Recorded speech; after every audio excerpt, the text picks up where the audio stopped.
Happy Valentine day Shifu. ভ্যাসলিনটাইন day আবার কি?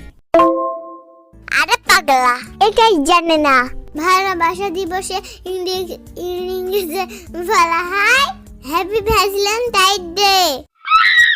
এদিন নিয়ে আর পারি না, কবে যে শিক্ষিত হবে শিশু পাগলাটা। আরে ওইটা ভ্যাসলিনটাইন ডে না, ভ্যালেন্টাইন্স ডে হবে। ওই একই হলো, যেই লাভ সেই কদু। সবই বুঝলাম, কিন্তু তোমাকে কে বললো আজকে ভালোবাসা দিবস?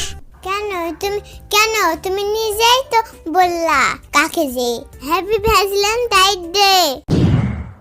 ওরে চাপাবাজ, মিথ্যা বলো কেন? আমি মিথ্যা বলি না, সারা রাজ্যকে প্যান করে। আরে আসছে আবার আমার সাথে মিথ্যা বলতে আমার কাছে। আরে ওইটা প্লেন না,